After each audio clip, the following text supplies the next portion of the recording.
कैसे हो सारे मित्रगण।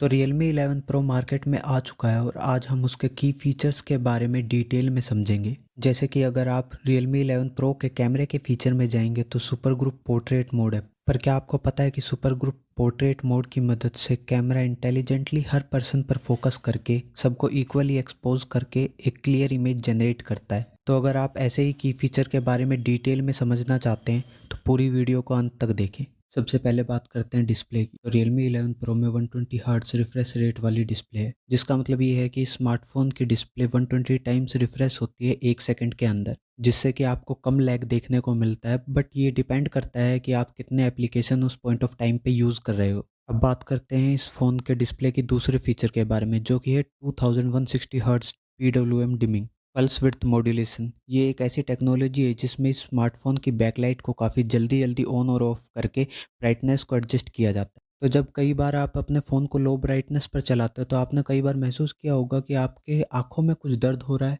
या फिर कई कई बार थकावट भी महसूस होने लगती है। बट इस फीचर की वजह से आपको इस फ़ोन में ये सब दिक्कतें थोड़ी कम झेलनी पड़ेंगी। इसी फीचर की वजह से ये फ़ोन थोड़ी लो ब्लू लाइट एमिट करेगा, जिसकी वजह से आपकी स्लीप साइकिल पे भी ज़्यादा फर्क नहीं पड़ेगा। और इसी फीचर को देखते हुए TUV रेनलैंड ने इस स्मार्टफोन को फ्लिकर फ्री सर्टिफिकेट और लो ब्लू लाइट एमिट सर्टिफिकेट दिया है। और आपकी जानकारी के लिए बता दूं, TUV रेनलैंड एक इंडिपेंडेंट टेस्टिंग करने वाली और सर्टिफिकेट प्रोवाइड करने वाली कंपनी है। अब बात करते हैं Realme 11 Pro के 1260 hertz turbocharge touch sampling and 10x hyper precise touch के बारे में। तो इस फीचर्स को गेमर्स काफ़ी रिलेट कर पाएंगे। तो 1260 टर्बोचार्ज टच सैम्पलिंग का मतलब है कि ये फ़ोन 1260 बार 1 सेकंड के अंदर आपके टच को डिटेक्ट करेगा और उसको रिस्पोंड करेगा, जो कि मेरे हिसाब से काफ़ी फास्ट है।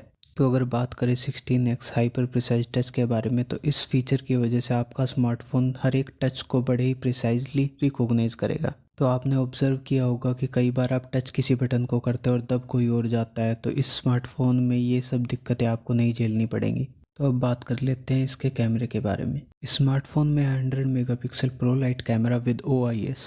तो 100 मिलियन पिक्सल्स होने की वजह से ये स्मार्टफोन काफ़ी क्लियर और डिटेल इमेज जनरेट करता है। OIS ऑप्टिकल इमेज स्टेबलाइजेशन, ये कैमरे को स्टेबल रखता है और ब्लरी या फिर सेकी इमेजेस आने के चांसेस इसकी वजह से काफ़ी कम हो जाते हैं। अब बात कर लेते हैं 2x इन सेंसर जूम के बारे में।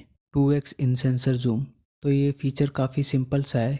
इन्होंने क्या किया है कि जब भी आप 2x इन सेंसर जूम यूज़ करोगे तो आपके 100 मिलियन पिक्सल सेंसर्स के बीच में से ये 12 मिलियन पिक्सल सेंसर्स को यूज़ करेंगे, ताकि आपको 2x zoom with a better quality photos generate करके दे सके। अब बात करते हैं स्मार्टफोन के चार्जर के बारे में। तो Realme 11 Pro आता है 67 वोल्ट के चार्जर के साथ, जो कि 0% से 50% चार्जिंग सिर्फ 18 मिनट्स में कवर कर सकता है। स्मार्टफोन में 5 कोर इंटेलिजेंट चिप है। इंटेलिजेंट से मतलब ये स्मार्टफोन चार्जिंग के दौरान बैटरी के टेम्परेचर, वोल्टेज और करंट जैसी चीज़ों पर नज़र रखता है और बैटरी ओवरहीट या ओवरचार्ज ना हो जाए, इसलिए इन सारे पैरामीटर्स को खुद से एडजस्ट कर देता है।